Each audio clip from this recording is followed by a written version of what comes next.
Gratidão e companheirismo. Lúcia Matias. Nota. Bacharel em matemática, ingressou no Banespa em 1978 em São Bernardo do Campo. Entre 1988 e 2002, ocupou os cargos de diretora executiva da Secretaria de Estudos Socioeconômicos e diretora executiva da Secretaria-Geral dos Sindicatos Bancários de São Paulo. Entre 1989 e 1992, foi diretora executiva da Secretaria-Geral da Federação dos Trabalhadores em Empresas de Créditos de São Paulo, a FETEC. Fim da nota. Quando entrei para a diretoria do Sindicato dos Bancários de São Paulo, em 1988, Guxiquem já era deputado federal. Meu convívio com ele era quase inexistente. Como militante de base, eu o via nas assembleias da categoria. Fui convidada pela Célia Cantu e Paulo Dantas para fazer parte da diretoria do sindicato. Guxiquem era o presidente. Na época, havia as convenções por banco e por regional, onde os militantes disputavam, através do voto, quem iria compor a diretoria. Participei da convenção do Banespa. Estavam em disputa 4 vagas. Fui a 5ª mais votada. Foi aí que Guxiquem se tornou o responsável pelo meu ingresso no sindicato.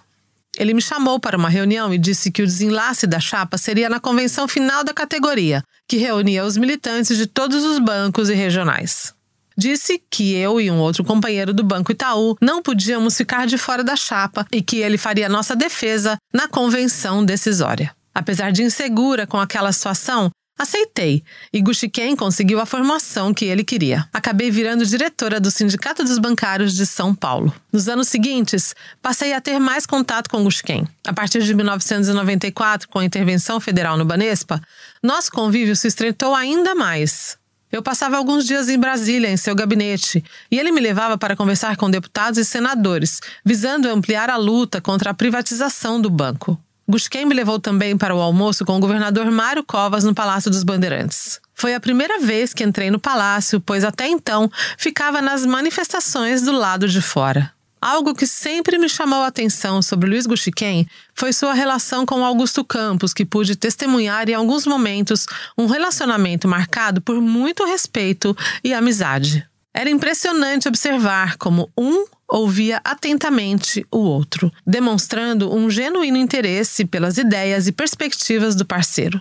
Em suas conversas e debates, ambos se mostravam abertos ao diálogo e dispostos a considerar diferentes pontos de vista. Essa dinâmica de troca e compreensão mútua enriquecia suas interações, fortalecendo a parceria e contribuindo para a construção de soluções mais sólidas e abrangentes. Eles demonstravam a importância de ouvir e considerar opiniões alheias, mesmo quando havia divergência. Uma convivência inspiradora de como o diálogo construtivo pode gerar resultados positivos. O comprometimento com a busca por soluções e o respeito mútuo fortaleciam esse vínculo, permitindo que as conversas evoluíssem de forma construtiva, rumo a uma compreensão mais profunda, com decisões mais informadas. Era evidente que essa relação colaborativa era uma fonte de aprendizado e crescimento para ambos, contribuindo para o desenvolvimento de suas ideias e para a efetividade de ações conjuntas. No cenário político e nas discussões sobre temas relevantes, esse processo servia como um exemplo de como é possível estabelecer conexões positivas e produtivas, mesmo diante de diferentes opiniões. Eles mostravam que é possível encontrar pontos em comum e construir soluções quando há respeito mútuo e um compromisso genuíno com o bem comum. Uma inspiração para todos aqueles que testemunhavam a troca de ideias entre eles, evidenciando que, por meio do diálogo e da busca por entendimento, é possível avançar na construção de um mundo mais harmonioso e justo.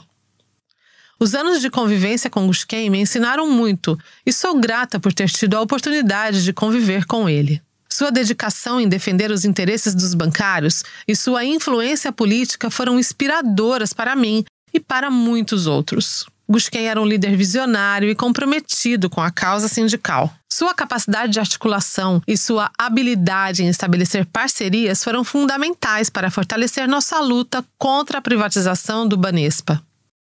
Guxiquem sempre valorizou a importância da participação das mulheres no movimento sindical. Ele incentivava e apoiava as mulheres a ocuparem posições de destaque e a terem voz ativa nas decisões. Foi com seu apoio que muitas mulheres como eu puderam ter uma oportunidade. Luiz Gushiken foi um verdadeiro samurai na política, demonstrando coragem, lealdade e honra em sua trajetória. De olho no futuro e nos detalhes, Luiz Azevedo.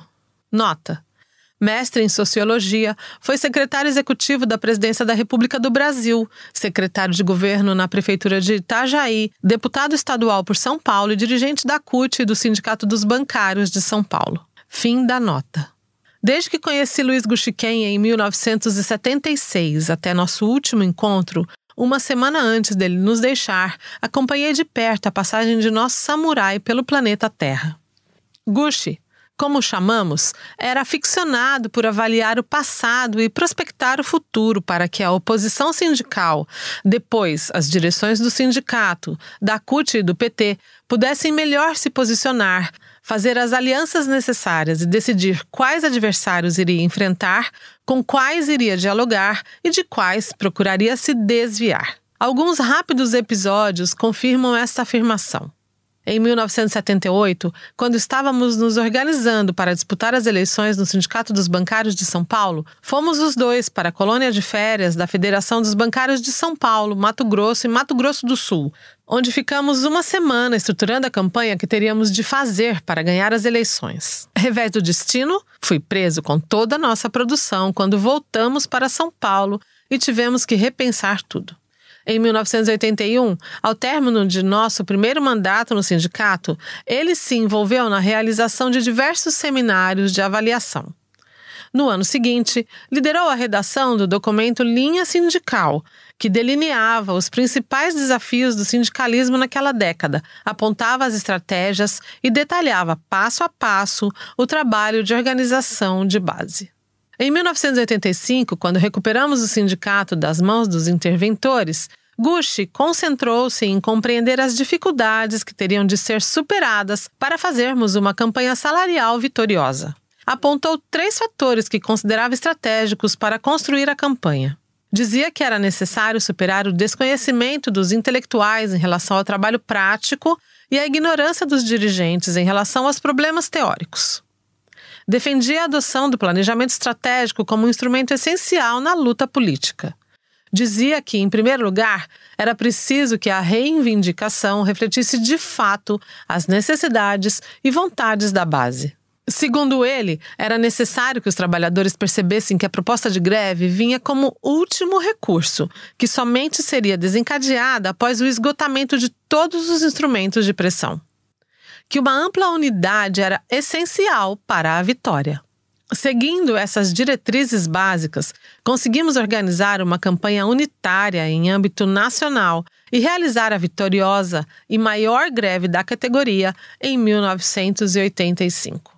Por fim, já no governo Lula, quando assumiu a Secretaria de Comunicação de Governo e Gestão Estratégica, presidiu o Núcleo de Assuntos Estratégicos da Presidência da República, que se dedicou a construir o projeto Brasil em 3 tempos, 2007, 2015 e 2022, reunindo intelectuais e lideranças expressivas para prospectar o futuro e apontar os principais desafios estratégicos no longo prazo que poderiam levar à construção de um pacto entre a sociedade e o Estado brasileiros acerca de valores, caminhos e soluções para a conquista desses objetivos estratégicos e criar condições para a institucionalização da gestão estratégica dos objetivos nacionais de longo prazo. Semanas antes de nos deixar, ele se dedicava ao estudo da crise do Império Romano. Convicto que ali encontraria pistas que nos ajudariam a pôr um fim ao Império Norte-Americano e a construir um mundo multipolar onde florescesse democracia, liberdade, igualdade e paz.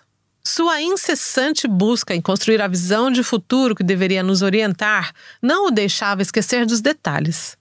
Pelo contrário, desde o primeiro mandato no sindicato, dedicou-se com afinco a compreender cada detalhe e buscar formas de aprimorar nossa atuação. Após a greve de 1979 e a fracassada tentativa de reproduzir nos bancários a experiência grevista, braços cruzados, máquinas paradas, usada pelos metalúrgicos de São Bernardo do Campo, Gushiken passou a insistir que os dirigentes do sindicato, a maioria jovens, usassem terno e gravata se quisessem dialogar com os bancários que exerciam cargos de chefia. Para qualificar o trabalho de distribuição da folha bancária nas bases sindicais, reunia-se com os e as dirigentes no início da semana para discutir os temas e as informações que deveriam ser priorizadas nos diálogos com os bancários. As reuniões da diretoria nunca começavam no horário e horas eram perdidas em discussões intermináveis com poucas decisões. Dedicou-se ao estudo do assunto e concluiu que era necessário adotar um método de discussão que construísse o consenso e propiciasse reuniões mais resolutivas. Escreveu um texto duro voltado para a direção do sindicato, afirmando que seria uma irresponsabilidade manter aquela forma de se reunir e tratar os problemas da categoria. A partir de então, começou a defender um método chamado de consenso progressivo, que consistia em trabalhar intensamente na superação das diferenças pelo diálogo e progressivamente ir construindo um consenso em torno da decisão a ser tomada. Para obter maior foco e evitar distrações e divagações, passou a adotar o formato em U no layout das reuniões. As reflexões em torno do consenso progressivo o levaram a pensar mais profundamente sobre a disputa da hegemonia gramsciana e a importância das religiões. Dedicou-se muito a essas temáticas e ao estudo das questões mundiais, em face das características cada vez mais globais que adquiriam os problemas nacionais. Nesta caminhada, terminou por conhecer e se aprofundar nos escritos do persa Baha'u'lláh. Amin falava muito de dois dos pilares principais de seu pensamento: a unidade da religião, afirmando que todas as maiores religiões têm a mesma fonte espiritual, e a unidade da humanidade, enfatizando que todos os seres humanos foram criados igualmente e que a diversidade racial e cultural deveria ser apreciada e aceita. Foi refletindo sempre nessa direção que resgatou a frase de Câmara Cascudo: "O melhor do Brasil é o brasileiro", em campanha articulada com a Associação Brasileira de Anunciantes, visando melhorar os níveis de autoestima do brasileiro e superar o, abre aspas, complexo de vira-lata, fecha aspas.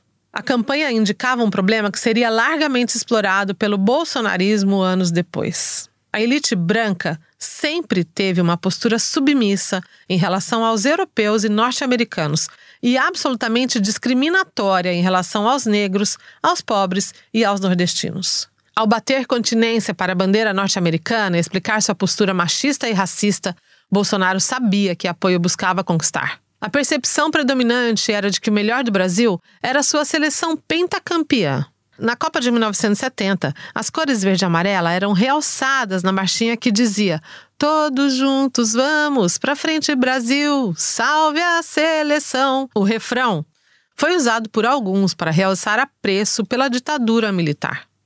Apesar da vergonhosa derrota brasileira para a Alemanha na Copa de 2014, o bolsonarismo escolheu o uniforme da seleção brasileira e as cores da bandeira como marcas de sua campanha.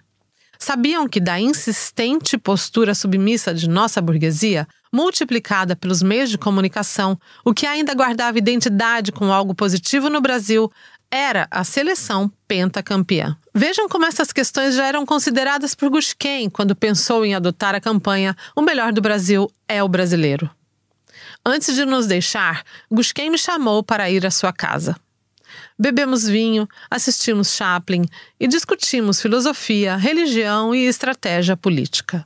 Informou-me que estava cansado de tanto sofrimento e que se internaria na semana seguinte, e logo que se internou, fui visitá-lo. Caminhando pelo corredor do hospital, me pediu para dizer a Lula que ele deveria buscar e ocupar posições relevantes na ONU, pois suas habilidades seriam necessárias para a construção da paz e da unidade da humanidade. Fazemos nossa própria história em condições adversas que não escolhemos. Com Lula não foi diferente. Retornou à presidência da República depois de uma perseguição implacável e uma prisão injustificável e desumana. Em pouco tempo, já demonstrou que exercerá papel decisivo em questões mundiais. Certamente, deve sentir muito a falta de seu sempre conselheiro Luiz Gushken, companheiro fiel, dedicado, que dizia sem hesitar o que precisava ser dito, sem perder a ternura jamais. Gushken, presente.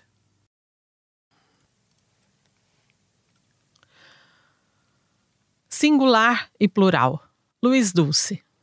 Nota: um dos fundadores do PT, membro de sua primeira executiva nacional, foi sindicalista, deputado federal, secretário de Governo e de Cultura de Belo Horizonte e ministro da Secretaria-Geral da Presidência da República.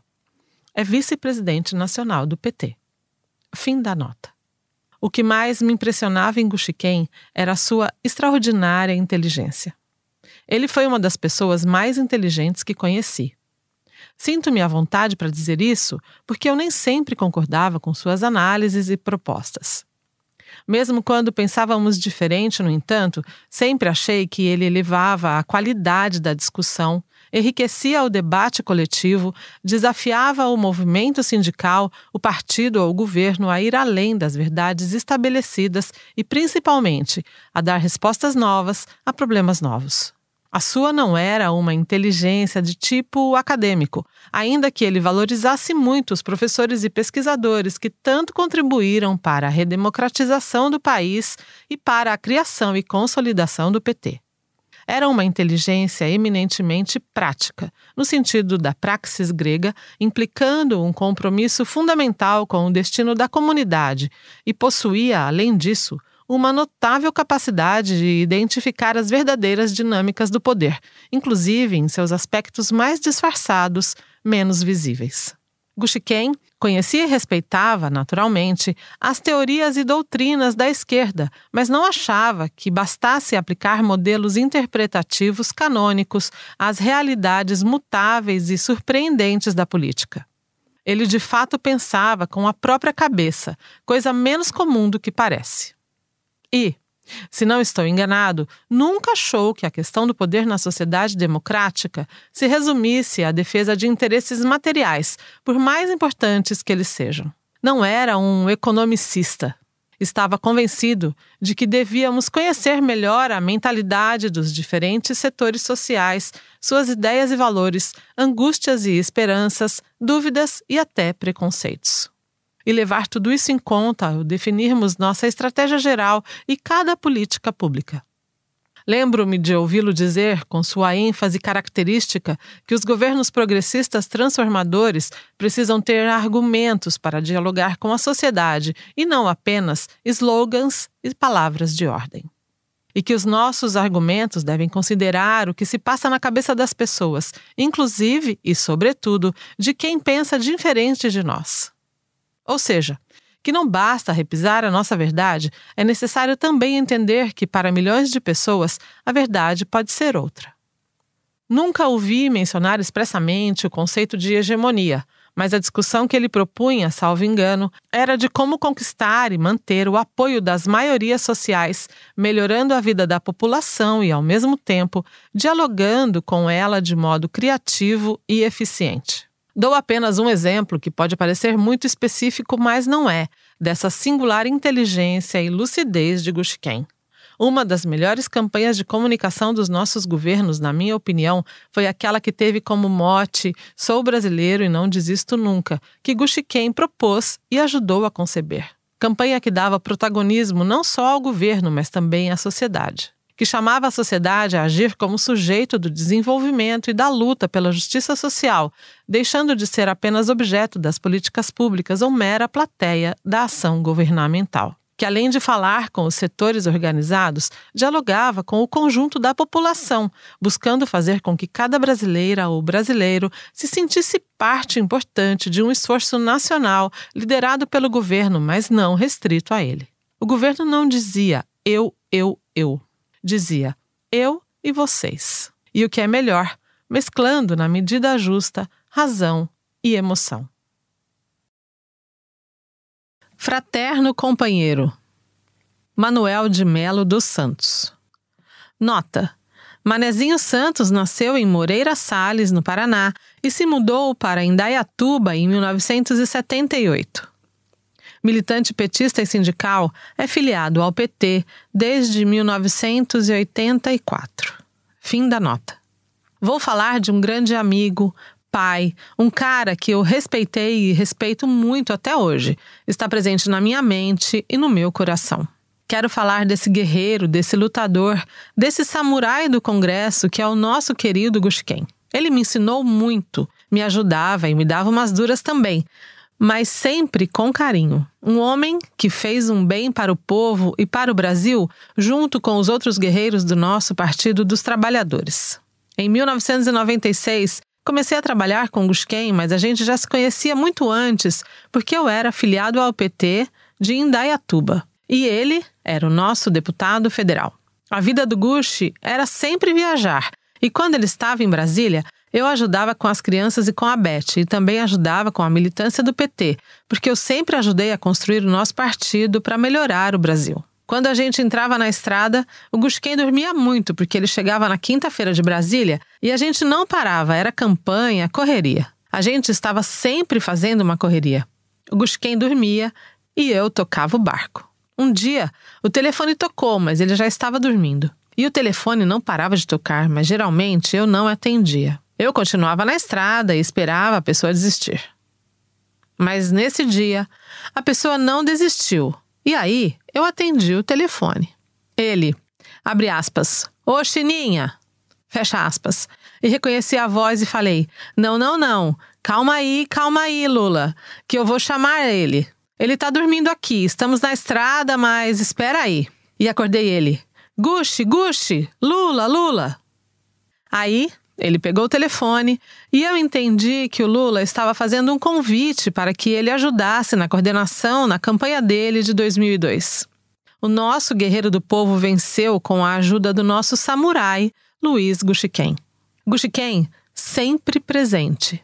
Gushiken sempre está vivo na minha mente e no meu coração. A simplicidade de um sábio, Marcel Juviniano Barros. Nota: presidente da ANAPAR, aposentado do BB. Foi presidente do Sindicato dos Bancários de Bragança Paulista, coordenador da Comissão de Empresa dos Funcionários do BB, secretário-geral da CONTRAF e diretor de Seguridade da Previ. Fim da nota. Nos idos dos anos 1980 e 1990 do século passado, ainda não tínhamos os instrumentos de comunicação de hoje para receber informações e debater assuntos de comum interesse. Com isso, era fundamental ter pessoas de confiança e com disposição e disponibilidade para repassar informações e promover debates para disseminar conhecimento e formação de uma consciência de classe e política. Nas capitais onde tínhamos as assembleias legislativas e os grandes sindicatos, esse processo era recorrente. Já para quem vivia no interior, os contatos e informações fluíam de maneira diferente, pois dependiam que aqueles que estavam no centro do poder se dispusessem a deslocamentos e viagens que, por vezes, podiam ser bem cansativas. Era aí que entrava o Gusquem e sua incrível capacidade de se comunicar, conhecimento, disponibilidade e o jeito de fazer amizades com o pessoal do interior. Até hoje tem pessoas que acreditam que o Gushi era funcionário do Banco do Brasil, pela facilidade com que ele debatia os temas ligados à empresa. Era impressionante notar como as pessoas ficavam atentas quando ele falava, aquele olhar de satisfação por ter a oportunidade de estar ali ouvindo aquela exposição e de como aquilo fazia parte do seu dia a dia. Da mesma forma, saber que um deputado tinha vindo até nós para trocar experiências e nos trazer informações e conhecimento fazia com que nos sentíssemos importantes e valorizados. Talvez esses os detalhes mais significativos dessas iniciativas. A sensação é que as pessoas viam no Gusquem alguém generoso a ponto de trocar seu conhecimento conosco de uma forma simples, pois chegava nos locais e conversava com todos de forma igual, sorria, ouvia e depois falava com simplicidade sobre os assuntos que diziam respeito a todos nós, com muita sabedoria, pois os temas tinham uma profundidade que não tínhamos alcançado se não fosse a forma como tinham sido apresentados por ele. Nas diversas vezes que estivemos juntos, nas campanhas que tive a oportunidade de participar e defender seu nome como candidato a deputado federal, ou nas visitas que fazia às cidades da região para prestar contas do mandato e nos ajudar em nossas campanhas locais, pude aprender muito. Meus filhos até hoje se vangloriam de ter cedido a cama para o japonês dormir nas vezes em que pernoitou em casa. Depois de passar o dia todo em reuniões pelas cidades, ele ainda tinha disposição para jantarmos, conversarmos e bebermos um pouco. Vou relatar 2 passagens que mostram um pouco de como aconteciam essas visitas e da participação do amigo e companheiro Luiz Gushiken. Em 1992, o diretório do PT de Bragança Paulista decidiu lançar uma chapa pura para as eleições municipais. Depois de muitas conversas plenárias e que tais, ficou definido que este que vos escreve seria o candidato a prefeito, tendo a Rosana Ávila como candidata a vice. Era uma disputa desleal. A família Chedi tinha um poder financeiro enorme e dominava politicamente toda a região. Bragança Paulista era a principal cidade onde o grupo operava. Desde a convenção que aprovou a chapa, recebemos total apoio do Gushiken e da equipe. Participei de diversas reuniões no escritório do Gushiken, na região do Vale do Anhangabaú, esquina com a São Bento. Foi lá que conheci muitos companheiros e aprendi muito sobre como conduzir uma eleição, pedir votos, fortalecer a unidade do diretório, produzir materiais, etc. Para elaborar os folhetos da campanha, tirar fotos dos candidatos, pensar as propostas, sempre estava lá o Gushiken com algum detalhe ou comentário que melhorava o resultado final. Como, por exemplo, colocar os candidatos em pé sobre as famosas listas telefônicas para que aqueles de menor estatura saíssem nas fotos no mesmo nível que os demais. Decidimos fazer um evento de lançamento da candidatura, algo um tanto inédito em Bragança. E lá estava o deputado federal Luiz Gushiken, acompanhado de seu fiel escudeiro, o deputado estadual Luizinho Azevedo, para nos apoiar. Não tenho dúvidas que o apoio, incentivo e a força da energia positiva que ele emanava foram determinantes para que os militantes carregassem a chapa todos os dias, encaminhadas pelos bairros da cidade, divulgando nossos candidatos. Quando o cansaço batia, sempre alguém dizia, abre aspas, vamos apertar mais uma mão de um eleitor, como ensinou o Gushiken, fecha aspas. E lá íamos nós, por alguns metros adiante, uns minutos a mais, pedindo votos. O Gushiken sempre nos ensinava a acreditar na nossa força e unidade. Fizemos uma campanha fantástica e elegemos o primeiro vereador da cidade, Paulo Miguel Zenorini, falecido em 2002. De outra feita, em 1996, fui eleito presidente do Sindicato dos Bancários de Bragança Paulista, que naquele ano completava 10 anos. Gushiken era deputado federal e vinha sempre à nossa região. Dizia que queria comprar uma chácara por aqui, mas tinha que ter nascente de água. Naquele início de abril, ele chegou cedo em Bragança e fomos rodar a região. A programação previa visitar Joanópolis, Piracaia, Atibaia para terminar o dia com visita a algumas agências bancárias e eventos de posse em Bragança. Circundar a represa do Jaguari do sistema Cantareira foi uma espécie de provocação com o Gushi. Cada chácara que a gente via pelo caminho chamava sua atenção. Poderia ser um bom lugar, mas o tempo era curto. Além do mais, sempre que ele vinha para a região, a gente tinha que almoçar no Piracaião, um restaurante que servia um bife à parmegiana que o Gushiken simplesmente adorava. Chegamos finalmente ao local da posse, o Espaço Sanso, uma casa de eventos, como em toda a cidade do interior, tínhamos alguns convidados de honra, entre eles o comandante do 5º Batalhão da Polícia Militar da região. Antes de formar a mesa naquela muvuca, todo mundo reunido, jogando conversa fora, beliscando algo e tomando uma cerveja que ninguém é de ferro, a certa altura, o Gushiken se dirige para o comandante e começa a falar sobre como a vida e os relacionamentos no interior são diferentes e sobre a mudança dos tempos. Comentou que alguns anos antes, numa greve em São Paulo, ele, Gushiken e os bancários corriam da polícia para não apanhar. Já hoje, no interior, estávamos todos ali numa roda de conversa, contando histórias e sorrindo, todos unidos. Formamos a mesa e, logicamente, o Gushiken, como convidado mais importante, foi o último a falar. Antes dele, falou o comandante. Abre aspas. Deputado, realmente os tempos mudam e aprendi muito com o senhor.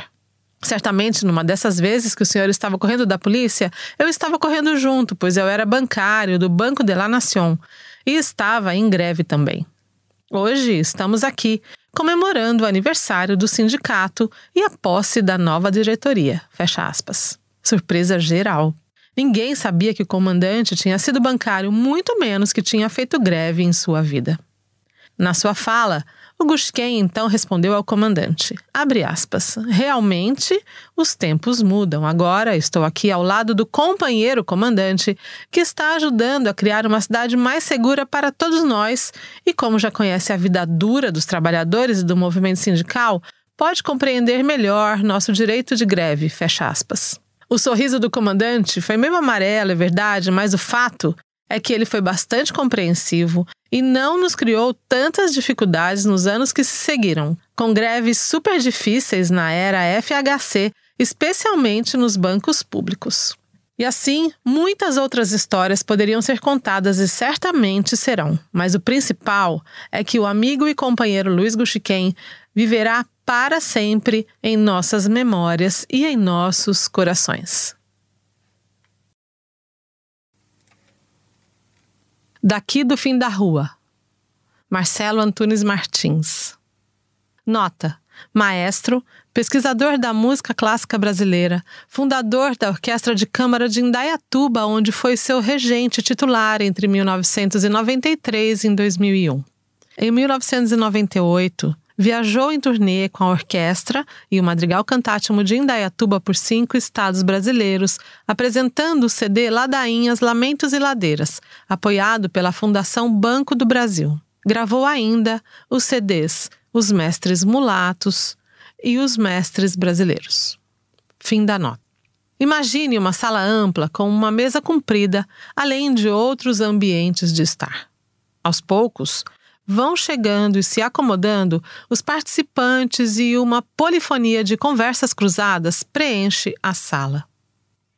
O silêncio é restabelecido subitamente com a chegada do líder, que, tomando o assento da cadeira, cumprimenta cordialmente os presentes com uma mensagem curta e objetiva. Sem aquecimento, inicia a reunião com questionamentos individuais. Uma pergunta se colocava usando apenas o nome do questionado, que, por sua vez, responde com uma única palavra. Gushken: Maria. Maria: azul. Gushken: Mário. Mário: sábado. Os assessores do então ministro Luiz Gushken traziam para a reunião matinal as respostas ou informações de suas demandas sintetizadas numa única palavra. Em poucos minutos, após algumas considerações também pontuais, Gushken encerrava a reunião.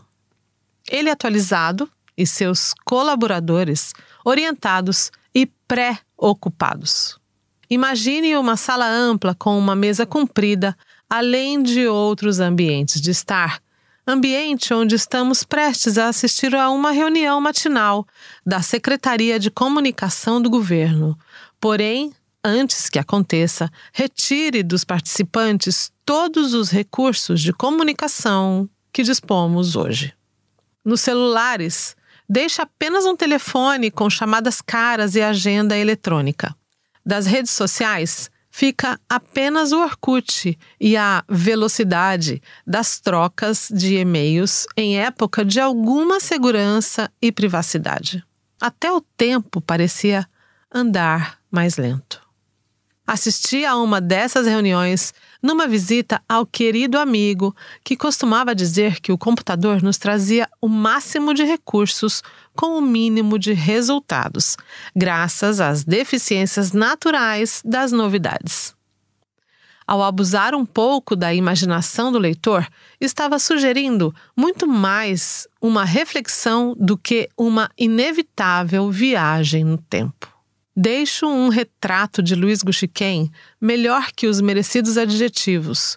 O gesto e o movimento de um homem que contemplava o fim da rua, enquanto nós estávamos preocupados com os buracos da calçada. Um homem com olhar e lucidez únicas para as coisas do mundo que estamos vivendo agora. A globalização das culturas e suas paixões, muito longe de como desejava, mas muito próximo do que somos agora. Tomo a liberdade de falar em nome dos participantes dessas experiências e dos privilegiados. Pela convivência e aprendizado, muito obrigado. O melhor do Brasil. O brasileiro Gushiken é um deles. Maria Laura. Nota. Nascida em Jaguaribe, no Ceará, em 1941, é brasiliense desde 1976. Foi pioneira na organização dos servidores públicos em Brasília. Participou da fundação do Sindicato dos Servidores Públicos, do Partido dos Trabalhadores e da Central Única dos Trabalhadores. Foi deputada federal pelo PT de 1990 a 1998. Em 2003, durante o primeiro mandato do presidente Lula, foi secretária adjunta da Secretaria de Políticas para as Mulheres. No ano em que completa 82 anos, continua apoiando o PT e o terceiro governo de Lula e considera a militância de rua o melhor lugar para dar sua contribuição. Fim da nota. O dia 13 de setembro de 2023 marca 10 anos da ausência de Luiz Gushiken entre nós. Alguns podem dizer que faz 10 anos que ele se encantou. Para mim, são 10 anos da perda desse militante, ser humano quase insubstituível. O Japa, como muitos o chamavam, viveu seu tempo olhando para a frente. Suas ideias e ações eram estratégicas. Ele compreendia a conjuntura indo às suas raízes e, a partir delas, orientava suas ações transformadoras. Foi assim que ele deu o melhor de si para organizar os bancários em São Paulo e para construir a Central Única dos Trabalhadores e o Partido dos Trabalhadores. Ele sabia que a CUT ao PT estava reservada a uma missão revolucionária, porque esses instrumentos de organização e luta precisariam ser transformadores. Gushiken olhava para o Brasil e o mundo visando uma humanidade melhor. A grandeza e a riqueza do Brasil só tem sentido se todos puderem usufruí-las, pensava o Japa. Foi com essa concepção que, de forma insubstituível, ajudou a eleger o Lula, o primeiro operário a presidir esse país para todos. Lula assumiu o compromisso de romper com a terrível desigualdade nas condições do povo. Ele disse que o Brasil iria deixar de ser periferia e que o brasileiro iria romper com o sentimento de vira-lata. Lula colocou o Brasil no cenário internacional e Gushiken colocou o brasileiro no papel de protagonista. Ao assumir a Secretaria de Comunicação da Presidência, Gushiken formulou a campanha O Melhor do Brasil é o Brasileiro. Ele procurou colocar esse slogan na boca do povo, para que fosse rompido o preconceito do brasileiro corrupto, preguiçoso e incompetente. Gushiken buscava reforçar a autoestima e a autoconfiança necessárias para a construção de políticas públicas que resgatassem a cidadania e a nossa soberania. Gushiken estava além do seu tempo, mas fez suas tarefas no seu tempo histórico. Você faz falta hoje, companheiro. A luta da oposição bancária no ABC. Marcos Palácio. Nota. Marcos Palácio foi o candidato a presidente da chapa de oposição bancária do ABC em 1986. Fim da nota. Há muito a dizer sobre o companheiro Gushiken e suas contribuições em vários flancos de nossas lutas contínuas. Sob minha perspectiva, gostaria de destacar um momento que vivemos. No início da década de 1980, reunimos um grupo de funcionários do Banespa, Banco do Brasil e Caixas Econômica Estadual e Federal. Os trabalhadores dos bancos particulares operavam clandestinamente para evitar demissões. Foi assim que surgiu o movimento de oposição bancária do ABC, assim chamado porque agimos paralelamente ao peleguismo do Sindicato dos Bancários do ABC. Sem muita orientação ou estrutura, corremos para o Sindicato dos Bancários de São Paulo, onde fomos prontamente acolhidos pela direção, que incluía Augusto Campos, que era o presidente, Luiz Gushiken, João Vacari, Ricardo Berzoini, Gilmar Carneiro, Luizinho Azevedo e outros, que haviam ganhado as eleições recentemente. Muito trabalho foi feito para transformar o movimento de oposição bancária do ABC em uma chapa para concorrer às eleições. Foram anos de atividades. Criamos a Folha Bancária do ABC semanal, promovemos formação sindical, atuamos na fundação do PT e da CUT. Mas foi durante o mandato de Gushiken como presidente do sindicato que as coisas esquentaram.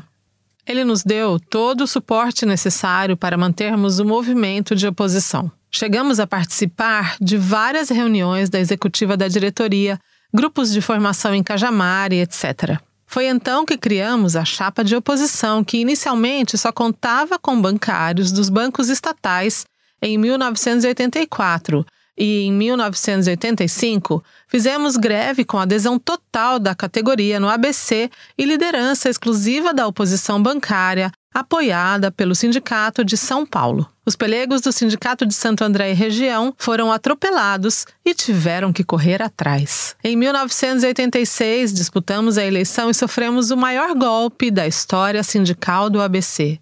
Mas essa é outra história. Uma pequena lembrança de um gigante. Mônica Giora. Nota: casada, mãe de gêmeos, arquiteta e publicitária. Sócia proprietária da M. Giora, empresa precursora em comunicação política, sindical e suas múltiplas vertentes.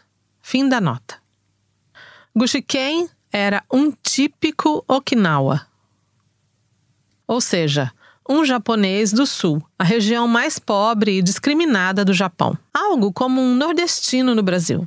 Sentiu preconceito dentro da própria colônia no Brasil quando lançou candidatura a deputado pela primeira vez. Observador atento do mundo, nunca foi de fazer longos discursos. Suas intervenções em reuniões e assembleias eram medidas, pensadas, destiladas até a hora H. Ouvia muito e falava pouco, mas de forma decisiva.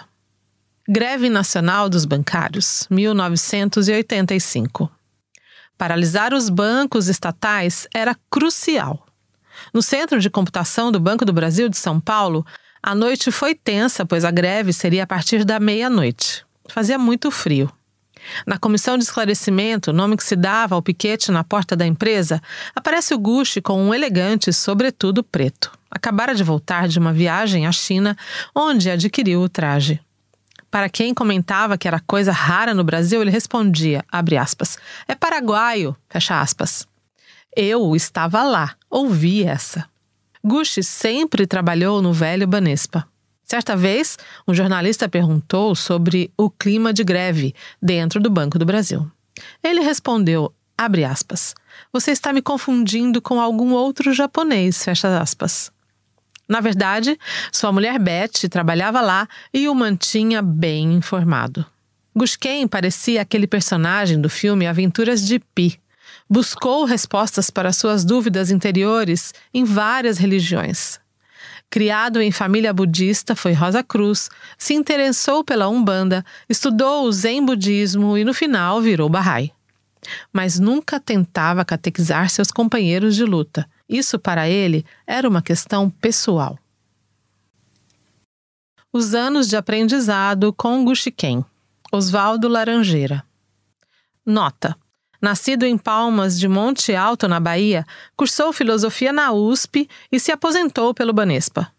Fez parte do movimento sindical bancário em São Paulo e presidiu o Sindicato dos Bancários da Bahia. Também representou os bancários no primeiro conclate, foi conselheiro no Corep e diretor da Direp do Banespa. Foi membro da direção da CUT da Bahia e secretário de organização na executiva do PT da Bahia. Fim da nota. Militei com Guxiquem no movimento sindical e partidário por cerca de 3 a 4 anos, aproximadamente de 1974 a 1978. Foi uma fase intensa e marcante de aprendizado mútuo.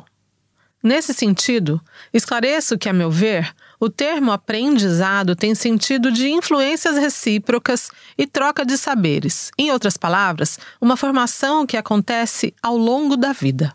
Pertencemos, na época, à tendência sindical classista, grupo político ligado ao movimento comunista 1º de Maio, de orientação trotskista, que atuava na Universidade de São Paulo desde o início da década de 1970. Eu havia sido deslocado do movimento estudantil para o movimento sindical bancário com o objetivo de organizar a tendência sindical classista. Após a primeira reunião da oposição sindical, então Comissão Sindicato Autêntico, na qual Guxiquem compareceu a convite de Luiz Antônio Moretti, importante protagonista na luta bancária e também trabalhador do Banespa, fomos apresentados um ao outro. Guxiquem tinha revelado a Moretti grande interesse em conhecer o trotskismo.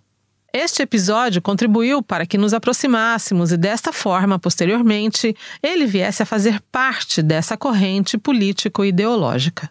O que quero aqui destacar, por ser mais importante, é que já naquele período, Gusquem mostrava traços de uma personalidade com um enorme potencial de desenvolvimento político, ideológico, pessoal, cultural e psíquico, ou seja, uma grande vontade e irradiante disposição para a realização social de seus ideais.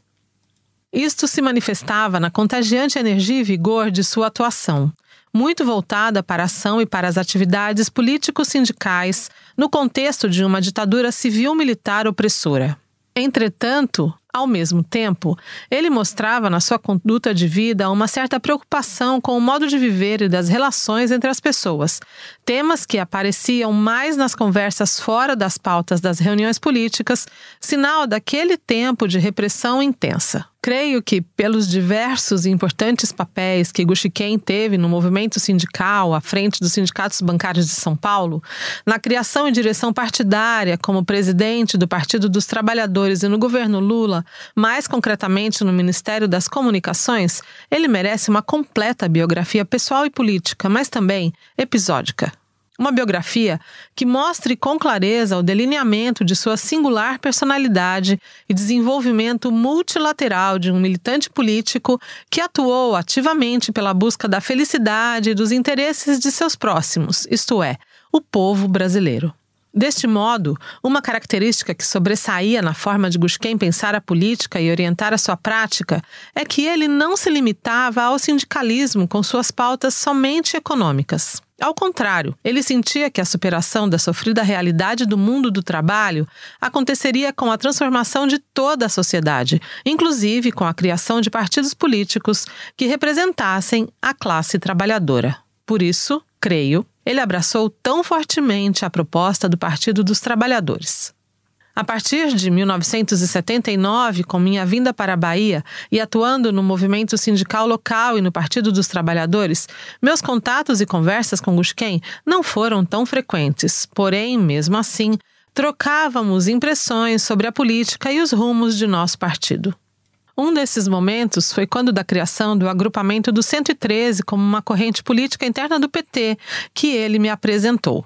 Gostaria de finalizar esta singela contribuição em homenagem a Gusquem com a lembrança de uma conversa que tivemos. Ele falou sobre o tema da democracia e esta como um valor universal, a vigorar em qualquer situação e em qualquer tempo e lugar. Fiquei muito impactado com sua posição a esse respeito, pois significava uma ruptura com a velha discussão dos marxistas ortodoxos sobre democracia burguesa e democracia operária. Este é um pequeno exemplo que atesta, como já dito, uma evolução e amadurecimento do saudoso Gusquem, que possuía uma ampla visão de mundo e um ideal que vê o ser humano como totalidade. Um brasileiro admirável. Otaviano Pereira. Nota: publicitário, administrador de empresas, vice-presidente executivo da nova SB Comunicação S.A. Fez carreira nos Correios por 30 anos, de gerente de agência a diretor de negócios. Na SECOM da Presidência da República, foi secretário de Publicidade entre 2007 e 2008 e secretário executivo entre 2015 e 2016. Fim da nota. Tive a honra de conhecer Luiz Gusquem em janeiro de 2003, em reunião com membros do Sistema de Comunicação do Governo Federal, SICOM, e lideranças da área da SECOM. A partir dali, foram anos de convivência extremamente enriquecedora que me marcou para o resto da vida. Cada oportunidade com Gusquem era cheia de ensinamentos. Sua serenidade, aliada à firmeza e à determinação, a simplicidade e a objetividade com que tratava os assuntos mais complexos, tudo movia quem estava ao redor dele com uma naturalidade e um entusiasmo impressionantes. Um dos momentos mais marcantes para mim aconteceu em março de 2003. Apresentei, junto com a Ângela Chaves e o Marcos Flora, propostas de modelagem para a mídia publicitária dos órgãos do governo federal. Eu era responsável pela área de marketing dos Correios. O estudo foi apresentado numa reunião com gestores de estatais e de ministérios. Ele ouviu atentamente cada detalhe, questionou tudo o que precisava e, ao final, foi muito direto. Aprovou a solução e determinou a formação de equipe para negociar, com veículos de comunicação, os novos parâmetros e critérios a serem praticados pelos órgãos do governo. E me atribuiu a coordenação do trabalho. Saí da reunião e segui por um longo corredor no bloco A da esplanada dos ministérios, pensativo sobre o peso da responsabilidade que o ministro Gushiken tinha me passado. Junto com o frio na barriga, senti a força da confiança que ele depositou em mim. No mesmo dia, começamos a formação da equipe com grandes profissionais do mercado. Foi um dos trabalhos mais importantes de que participei nessa área. Até hoje, me impressiono quando lembro do quanto o pragmatismo do ministro Gushiken foi fundamental para viabilizar aquela inovação que gerou a economia de centenas de milhões. Quem atuou e atua na comunicação pública sabe o quanto aquela mudança modernizou as práticas de mídia do governo federal. O mesmo movimento inovador mexeu com o setor de projetos culturais e esportivos. Para concretizar as mudanças na sociedade a que se propunha o governo Lula, eram necessárias medidas estruturantes também nessa área. E Gushiken teve determinação e coragem para enfrentar resistências e mobilizar a SECOM nesse sentido. Sob a coordenação da Luciana Cérvulo, foi feita uma verdadeira revolução com o envolvimento de grandes especialistas do governo e do mercado. Uma das principais mudanças foi disseminar a prática dos editais públicos, que tiveram um papel decisivo para dar transparência e democratizar oportunidades aos cidadãos e aos profissionais de cultura e de esporte de todas as regiões, numa dimensão jamais vista no país. De 2003 a 2006, foram incontáveis os avanços na área de comunicação do governo. Gushiken determinou que a publicidade passasse a mostrar de forma inequívoca a diversidade do povo brasileiro. Ao tratar de programas de governo na publicidade, que todos os casos e personagens fossem reais em tudo. A comunicação de governo deveria ser verdadeira em cada detalhe, mostrar o verdadeiro povo brasileiro e a realidade do país. Gushiken tinha uma clareza impressionante sobre a importância estratégica da comunicação para o governo e para a sociedade. Ele fez questão de fortalecer a SECOM para garantir sintonia entre as diversas áreas do governo, com alinhamento e articulação do discurso oficial, da imprensa e da publicidade. Gushiken alertava sempre para que a comunicação chegasse a todos os brasileiros. Para isso, implementou medidas fundamentais para ampla regionalização no uso da mídia. Num dos momentos mais emblemáticos, ele articulou e apoiou diretamente a Associação Brasileira de Anunciantes no grande movimento O Melhor do Brasil é o Brasileiro. Um projeto magnífico que impactou a autoestima dos brasileiros, fortalecendo de forma grandiosa o sentimento de brasilidade e de capacidade para mudar o Brasil e construir um país de todos. Uma iniciativa genial, com mobilização de anunciantes, empresas de mídia e de vários setores. A campanha O Melhor do Brasil é o Brasileiro foi decisiva para mostrar a todos a grandeza do país e expressar a dimensão das mudanças que estavam ocorrendo na vida dos brasileiros. Eu passaria horas, dias contando boas histórias do que vivi e do quanto aprendi no convívio com Gushiken. Nos relacionamos apenas profissionalmente, mas foi mais do que suficiente para eu me sentir próximo. Gushiken era uma pessoa forte, muito especial e generosa. E isso me permitia sentir essa proximidade. Guardo rara passagem ocorrida no apartamento em que ele morava com a família na Asa Sul, em Brasília. No final de outubro de 2006, tivemos um assunto de trabalho que ele pediu para tratar no escritório pessoal, porque não houve tempo durante o dia na SECOM. Fui para lá no início da noite e logo resolvemos a pauta de trabalho. Estava começando o Jornal Nacional e ele me convidou para assistir enquanto conversávamos. O jornal noticiou a última pesquisa eleitoral antes do segundo turno, que aconteceria no domingo. As pesquisas indicavam vitória do presidente Lula com boa margem de votos. Naturalmente, ele estava muito feliz com aquele cenário e eu perguntei qual seria o desafio dele no segundo mandato. Para minha surpresa, ele disse que já tinha acertado com o presidente que deixaria o governo no dia 15 de dezembro. Ele fez o seguinte comentário, abre aspas, Otaviano, a partir de agora tenho que cuidar de 3 coisas, da minha saúde, da minha família e da minha reputação. A vida pública é muito desgastante e eu preciso de tempo para cuidar um pouco da minha vida. Fecha aspas. Depois de 2006, nossos contatos foram ficando esparsos, mas ainda tive a oportunidade de encontrá-lo pessoalmente em julho de 2013. Mesmo naquele período, com a saúde fragilizada, ele teve a preocupação de me chamar ao Hospital 9 de Julho, em São Paulo, para conversar com Wagner Pinheiro e dizer que eu precisava voltar aos Correios para participar daquela gestão. A lucidez, a serenidade e a objetividade eram impressionantes, como sempre.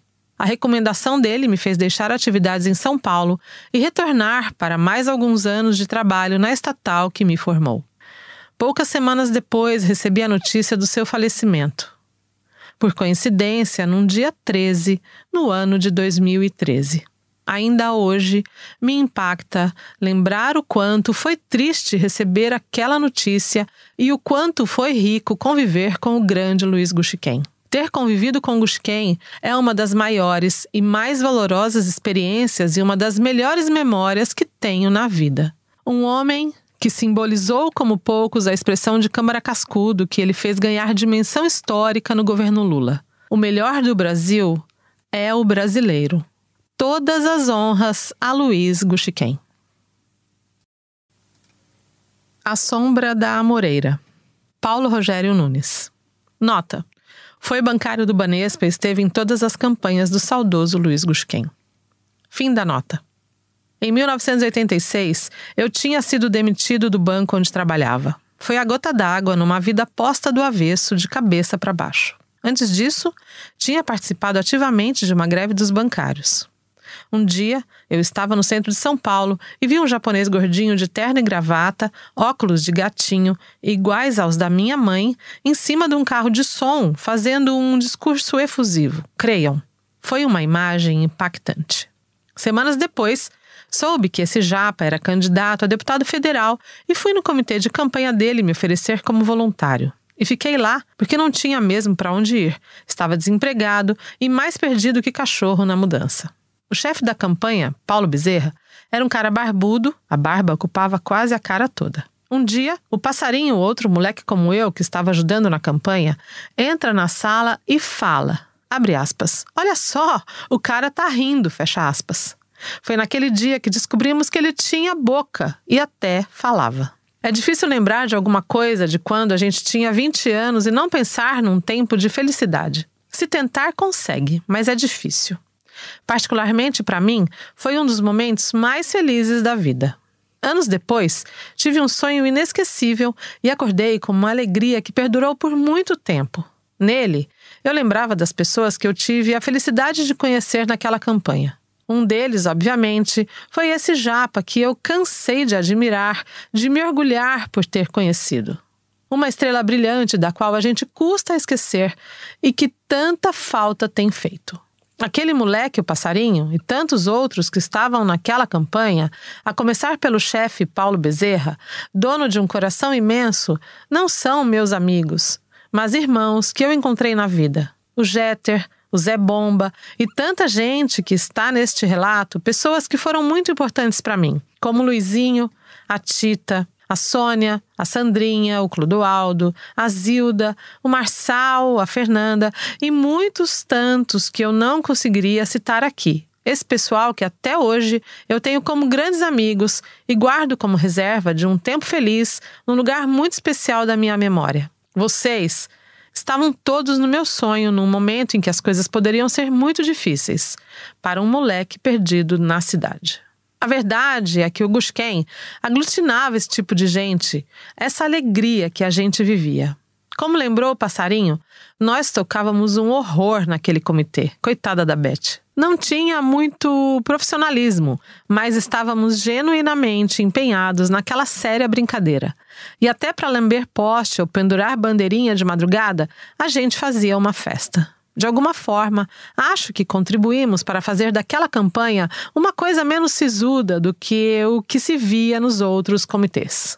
Foi uma pena não conseguir ter dado um último adeus a esse grande cara com quem tive conversas inesquecíveis. No dia que o Japa se foi, eu já estava afastado desse universo de militância política, mas fiquei bem emocionado pelo reencontro com as pessoas que ali estavam. Saí do cemitério do Araçá, atravessei a rua e pedi uma caneta e escrevi no guardanapo de boteco umas palavras que parece que já vieram prontas. Talvez, tomado por um espírito parnasianesco, o poema já foi reajustado algumas vezes numa tentativa de expurgar termos que julgo inadequados pela forma. O conteúdo, no entanto, considero do mesmo valor e a vocês eu dedico.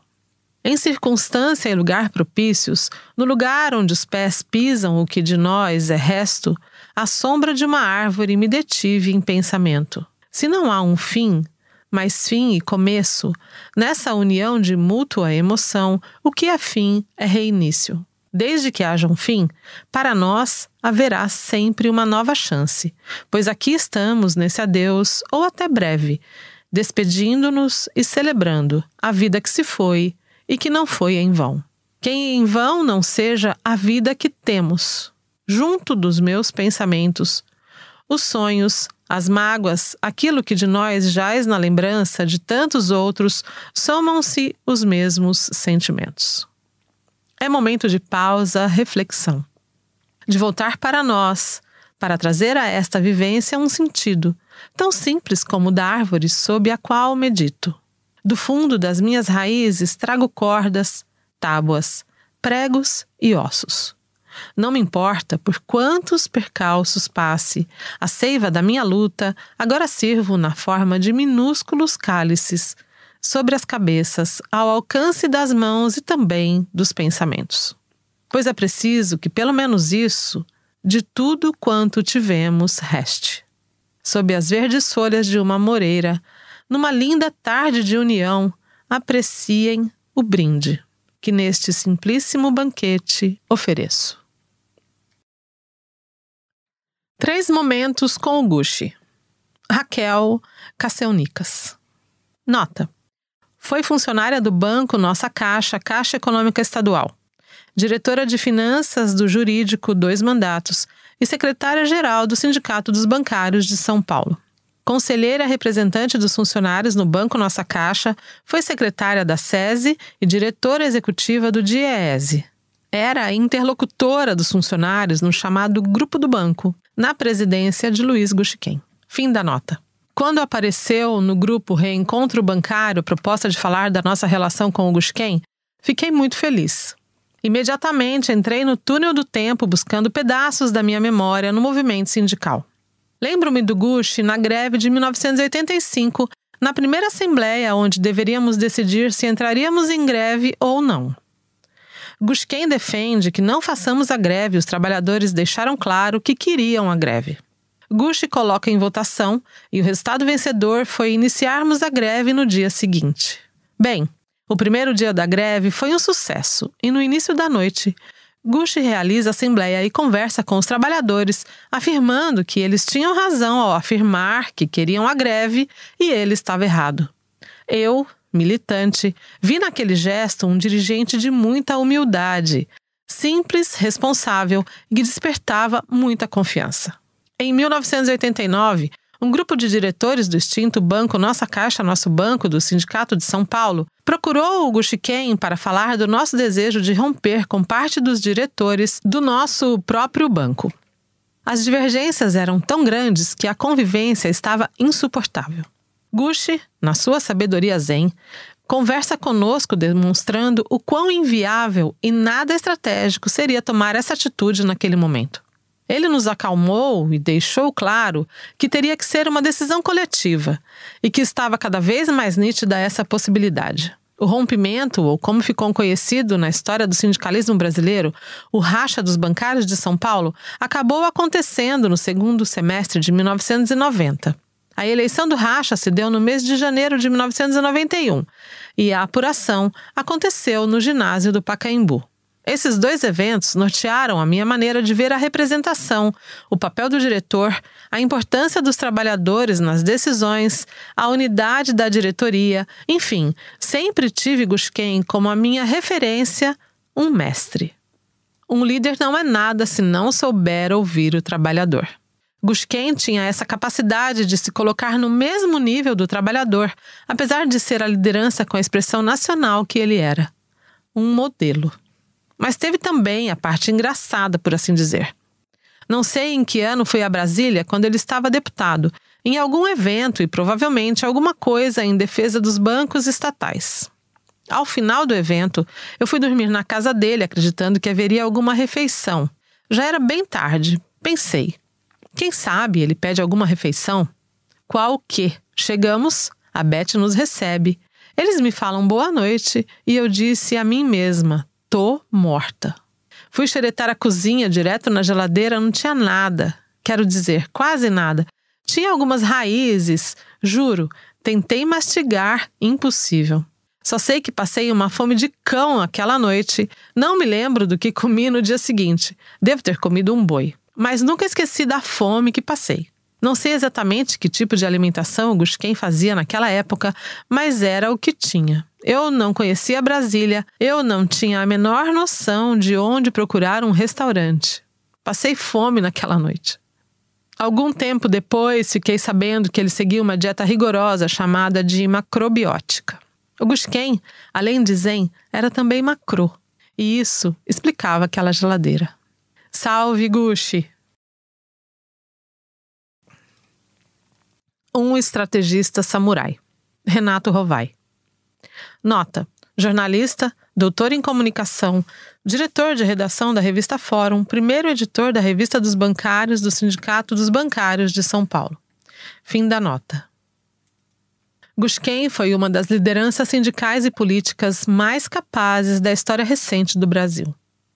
Acha exagero? Pergunte ao presidente Lula qual é a opinião dele acerca dessa frase.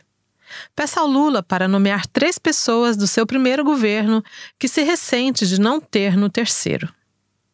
A liderança de Luiz Gushken não estava apenas associada ao seu carisma ou à sua capacidade de articulação.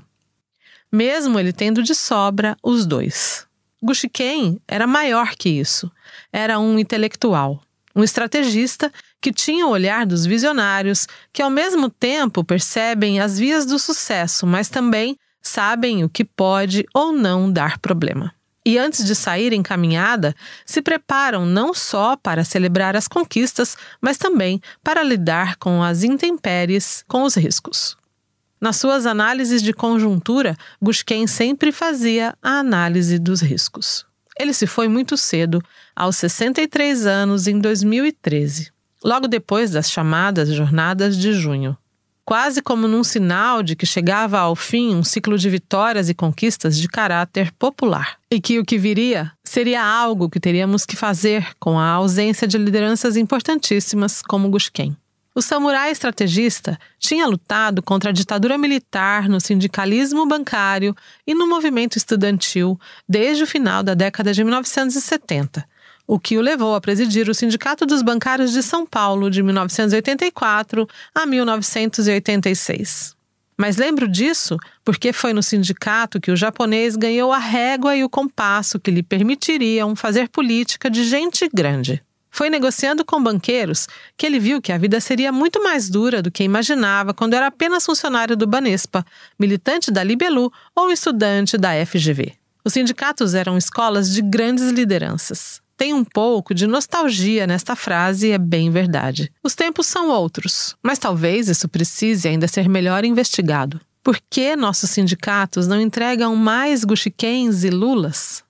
Gushken saiu do sindicato para ser deputado constituinte, o terceiro mais votado do PT em São Paulo, perdendo apenas para Lula e para Plínio de Arruda Sampaio, que tinha o apoio de toda a Igreja Católica.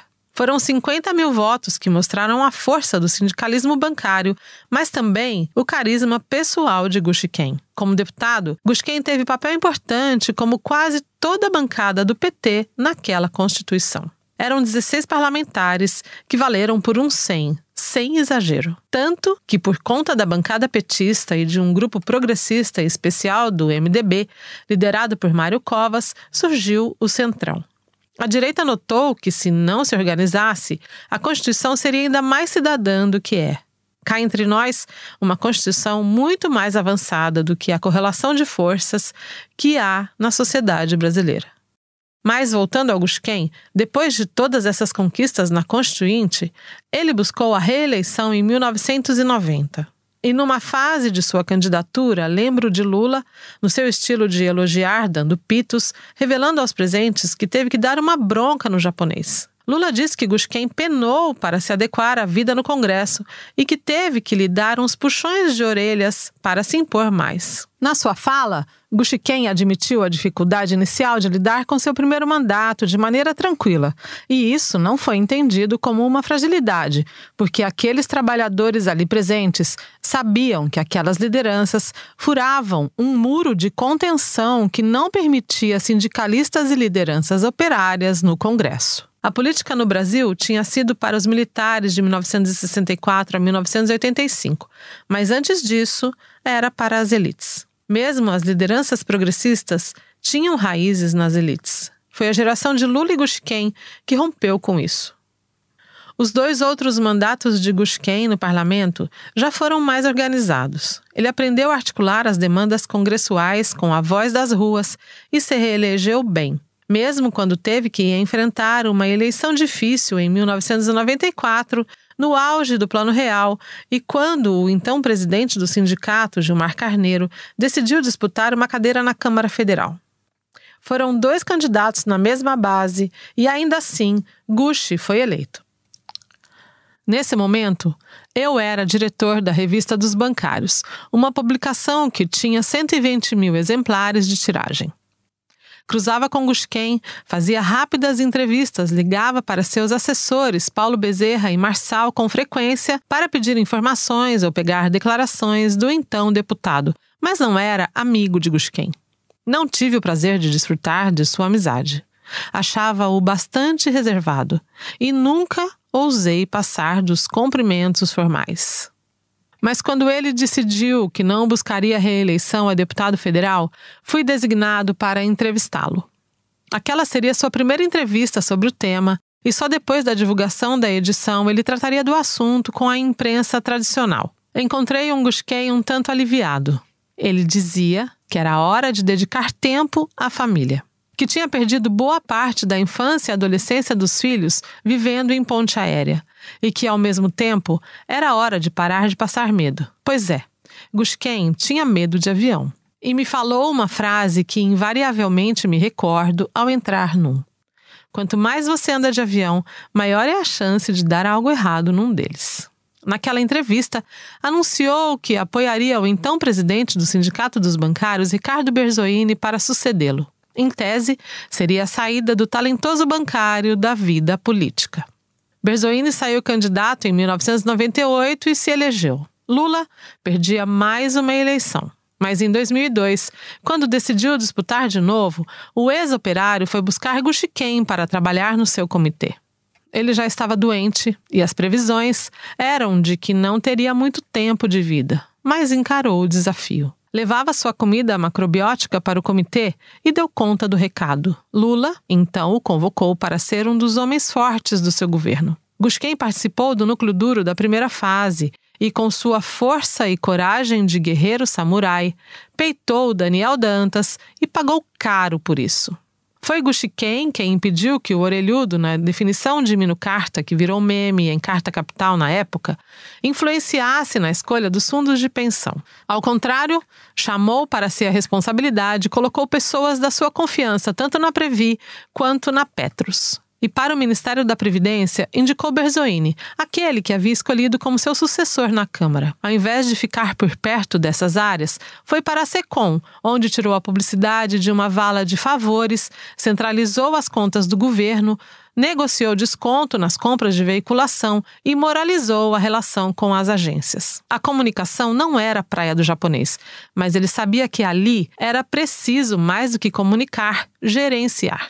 Mas de lá, ele olhava para o futuro. Queria pensar o Brasil de 2020, de 2050. E convenceu Lula de que era necessário ter um núcleo de assuntos estratégicos. E para lá ele foi pensar o Brasil. Quando estava nessa empreitada, veio o mensalão. E como Gusquem era um dos homens de confiança de Lula, não podia ficar de fora do tsunami. Daquele episódio, recordo-me de 2 momentos. Um deles foi a sua ida à CPI dos Correios. Antes de Gushken, todos os que eram chamados chegavam de cabeça baixa.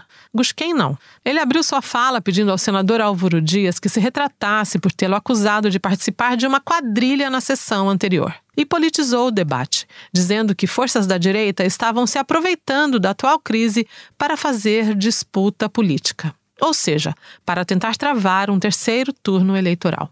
Recordo-me também de uma matéria da revista Veja, onde ele, junto com Lula, era acusado de ter contas em um desses paraísos fiscais.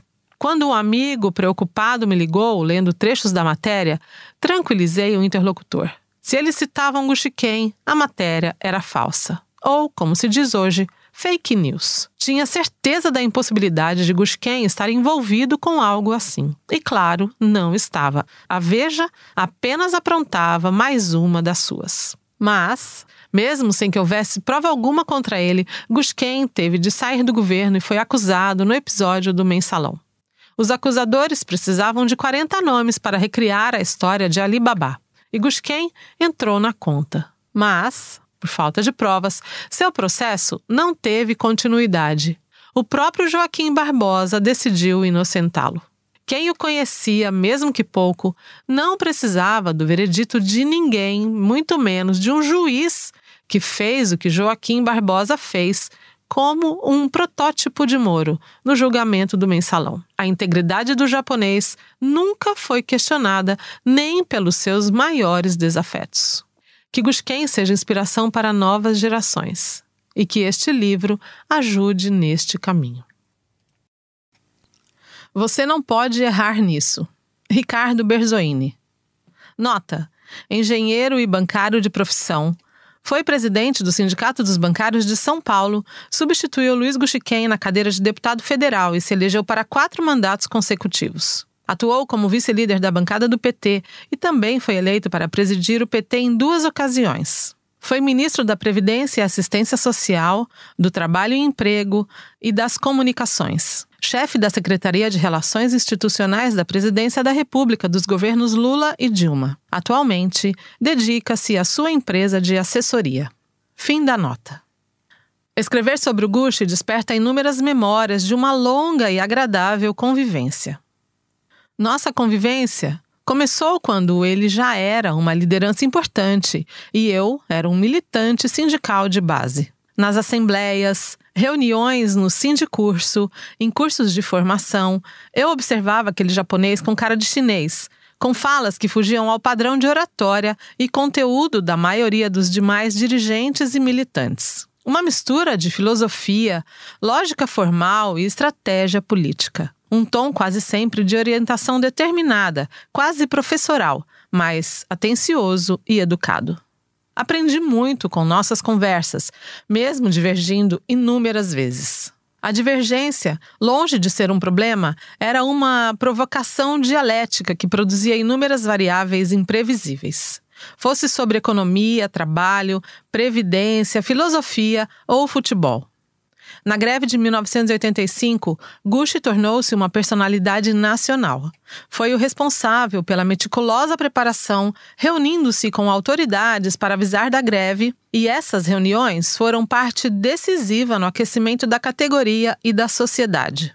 Sua visão de organização e negociação nacionalizadas abriu caminho para o que depois seria a Convenção Coletiva Nacional dos Bancários e da própria Confederação dos Bancários da CUT. Anos depois, eu, que fui um militante de base na greve de 1985, tive a incumbência de assinar a primeira Convenção Nacional, já como presidente da Confederação e secretário-geral do Sindicato dos Bancários de São Paulo. Em apenas 7 anos, a força dessa ideia nacional resultou na entidade nacional, em ruptura com a estrutura sindical oficial, e em 8 anos, a primeira Convenção Nacional. Em 1997, eu já estava no 2º mandato como presidente do sindicato e já havia decidido encerrar a minha atuação sindical em 1998, ao final do mandato. Havia anunciado isso em uma reunião da diretoria para que a preparação da minha sucessão fosse transparente e pública. Recebo um telefonema do Gushi que perguntou se eu poderia conversar pessoalmente. Convidei-o para vir ao sindicato, na sala da presidência, e em poucos minutos ele entrou e perguntou o que eu iria fazer depois de encerrar o mandato. Respondi que iria retomar a minha vida de bancário de base. E ele falou, abre aspas, não, você vai ser deputado federal. Fecha aspas. Respondi que ele era o meu deputado federal. E ele retrucou que não seria mais candidato, que havia cansado de ir a Brasília todas as semanas e que só se preocupava em não deixar a categoria sem representante na Câmara dos Deputados. Pego de surpresa, ainda argumentei que não teria votos para ser eleito, que não estava certo dessa decisão, enfim. E ele disse, abre aspas, você tem uma semana para responder, mas você tem que responder positivamente, fecha aspas. Recebi a ordem, conversei com alguns dirigentes do sindicato, com a minha companheira Sônia e cumpri a determinação do Chininha. Não terminou aí a minha vida de súdito do samurai. 2 anos depois, algumas pessoas do PT de São Paulo queriam que eu fosse candidato a presidente do PT municipal. Eu não queria, pois não tinha experiência partidária suficiente. Ele me liga em casa e manda, abre aspas, você tem que aceitar. Precisamos vencer as eleições e teu nome ajuda a unificar um campo político, fecha aspas. Ele, abre aspas, você não tem o direito de recusar, fecha aspas. E lá fui eu cumprir mais uma ordem. Aos trancos e barrancos, lidando com a fragmentação partidária e com algumas disputas de bastidores que eu nem sabia da existência. Vencemos as eleições com Marta Suplicy e elegemos a maior bancada de vereadores da história do PT, 16 cadeiras na Câmara Federal. E por falar em ordens, Lula eleito presidente, eu já reeleito deputado federal, tentando descansar da campanha, recebo mais uma ordem por telefone no dia 20 de dezembro de 2002. Abre aspas. Esteja em Brasília na próxima terça pela manhã. Fecha aspas. Perguntei para quê, disse que só iria na véspera da posse do Lula. Sem perguntar se eu queria ou não, ele me diz, abre aspas, no dia da posse, você vai tomar posse como ministro da Previdência. Fecha aspas. O quê? Não havia espaço para argumentar. Havia aprendido que seria inútil, mesmo que espaço houvesse. Tenho muitas outras histórias com ele, daria um livro com mais detalhes e situações. Mas vou logo para o hospital sírio-libanês. Ele, já bem debilitado, me passa uma série de ordens baseadas na sua visão peculiar da política. Eu recolho as orientações, seguro o choro e administro a tristeza. Ele me olha com a bomba de morfina entre os dedos e comenta com a voz bem fraca, abre aspas. O pior é que a cabeça está funcionando a 1000 por hora. Não paro de pensar sobre o futuro, fecha aspas. Uma semana depois, ele não estava mais entre nós. Vida longa as ideias de um brasileiro descendente de japoneses com feições diferentes dos Niseis, que Luiz Inácio chamava de Chininha. Quanto mais o tempo passa, mais sua forma de pensar me é útil. Às vezes, pareço ouvir sua voz mandatária. Abre aspas. Ricardo, você não pode errar nisso. Fecha aspas.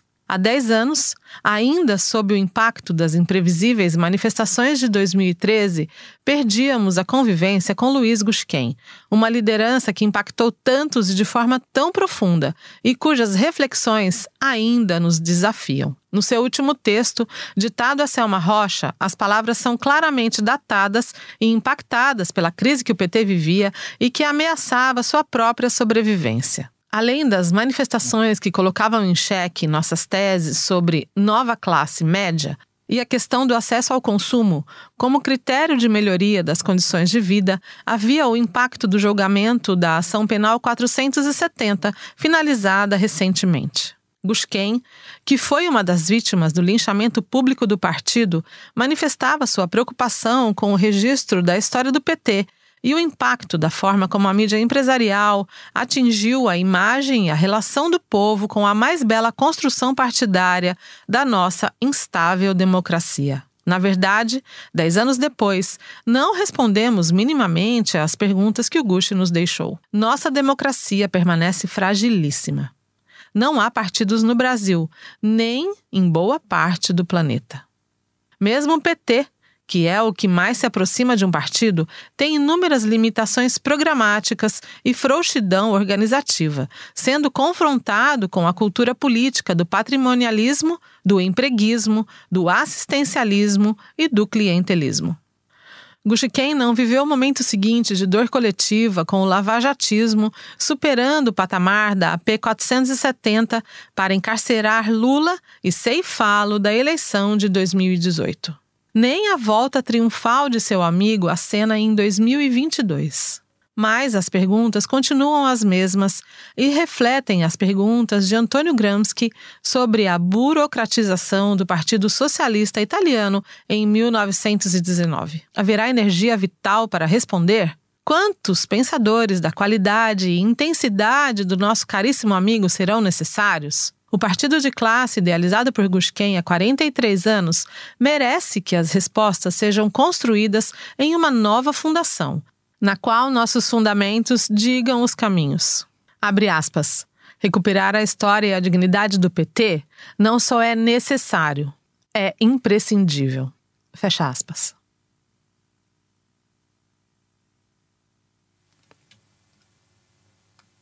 Gushiken, um mestre da evolução revolucionária. Roberto Vomero Mônaco. Nota. Advogado formado pela Faculdade de Direito da Universidade de São Paulo, assessor jurídico do Sindicato dos Bancários de São Paulo no período de 1985 a 1988, trabalhou na administração da prefeita Luísa Erundina, eleita pelo PT em São Paulo, no período de 1989 a 1992, e se dedica à advocacia até a presente data. Fim da nota. O rigor quanto ao conteúdo e a generosidade para a formação de novos quadros, Gushiken certamente buscou na sua formação alicerçada na tradição revolucionária do trotskismo, de modo a exigir daqueles que compartilharam com ele a militância sindical e a construção partidária o compromisso de buscar alcançar a solução mais eficaz para os desafios postos para a organização política dos trabalhadores. Meu depoimento nestes escritos em sua homenagem tem a marca de sua generosidade, uma vez que ele se dispôs a acolher um jovem advogado recém-formado, que fizera a transição da militância no movimento estudantil para contribuir com a reorganização da estrutura sindical, originada nas oposições sindicais e seu combate ao corporativismo da herança de Vargas e na modelagem da consolidação das leis do trabalho. Estávamos comprometidos com uma mudança significativa do modo de realizar a defesa do patrimônio jurídico dos trabalhadores, desenhando um novo formato que buscava superar as limitações intrínsecas ao modelo de reclamações trabalhistas individuais e a subsunção destas à justiça do trabalho, para dar corpo a um novo modelo, no qual se buscava a negociação coletiva a partir da organização dos bancários no seu local de trabalho, que identificavam tanto a violação mais comum de seus direitos individuais, quanto as reivindicações para dar substância às pautas nas relações com o patronato. O Sindicato dos Bancários de São Paulo passou a experimentar uma nova forma de conjugar a imprensa sindical, que resultou na Folha Bancária com as suas edições diárias, a realização de atividades culturais de rua no centro de São Paulo, que sensibilizavam e mobilizavam as bases dos bancários, e a escuta pormenorizada destes num plantão jurídico de dia inteiro, de modo a dar a máxima consistência às denúncias e reivindicações da categoria. Ao lado da organização específica da categoria, a direção do sindicato teve um papel central na construção da Central Única dos Trabalhadores e a organização da greve geral para unificar a pauta de lutas contra a política econômica de arroxo salarial e precarização das condições de trabalho. A capacidade de luta e de mobilização demonstradas pelos bancários de São Paulo, liderados pela sua direção sindical, que contava com grandes quadros como Augusto Campos, Luizinho Azevedo, Gilmar Carneiro, Rui Sá, Silva Barros, Tita Dias, entre outros tantos, emparedou o governo federal e resultou na intervenção pelo Ministério do Trabalho no sindicato em 1983, com a destruição da sua direção. Ao invés de refletir com a intervenção, a luta dos trabalhadores bancários de São Paulo ganhou um novo estágio, sustentado na organização por local de trabalho, na distribuição da folha bancária e discussão de seus conteúdos nas agências e centros administrativos, dando corpo à preparação da retomada da direção do sindicato. Finda a intervenção e eleita a nova direção sob a presidência de Gushiken, preparou-se uma das mais memoráveis campanhas salariais, a de 1985, que resultou na greve nacional dos bancários, que viria a paralisar o sistema financeiro nacional e resultar em ganhos econômicos, organizacionais e políticos da categoria. Estive nesse período ao lado do Gushiken como seu assessor jurídico e pude testemunhar a sua capacidade de organizar, dialogar e liderar as iniciativas que possibilitaram articular todas as frentes nessa batalha, que incluíram desde iniciativas aparentemente paradoxais, como a entrega da pauta em visita pessoal ao Comando Militar da 2ª Região e a realização da Assembleia de Deflagração da Greve na Praça da Sé, negociada com Jânio Quadros, então prefeito de São Paulo. Gushiken mostrou toda a sua habilidade de dialogar com a parcela da direção sindical dos bancários que não se identificava com a construção da CUT, ainda grande e expressiva à época. E para não perdermos um único detalhe ou deixar escapar um evento desfavorável, ficamos acampados na sede da Federação dos Bancários de São Paulo, de modo a infundir confiança e construir as deliberações que dariam corpo e sustentação à greve.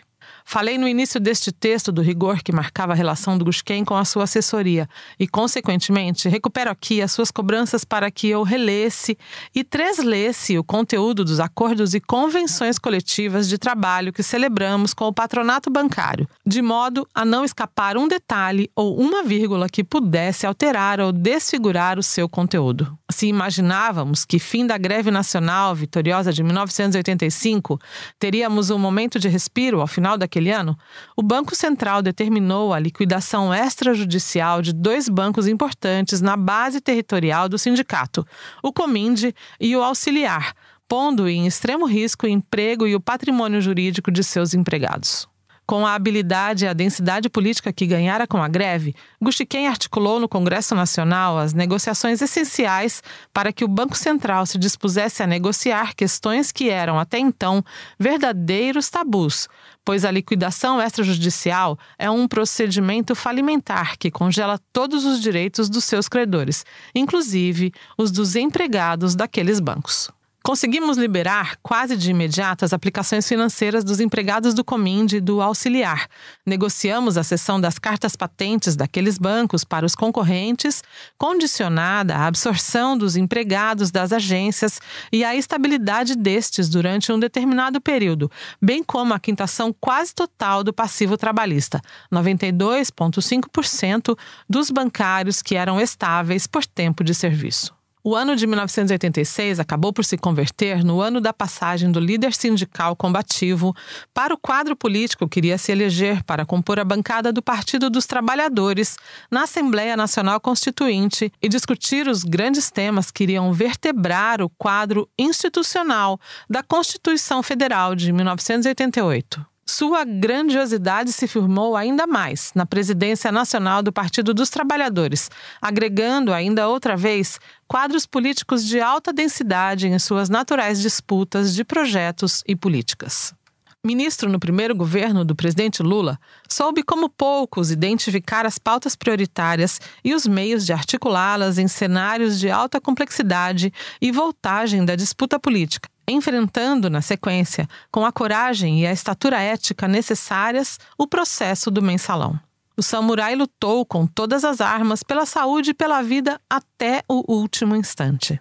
Nos ensinou, pela busca de novos paradigmas, tanto no plano teológico quanto no plano ideológico, o que é uma verdadeira evolução revolucionária. Saudades da sua ousadia, disciplina e discernimento essencial.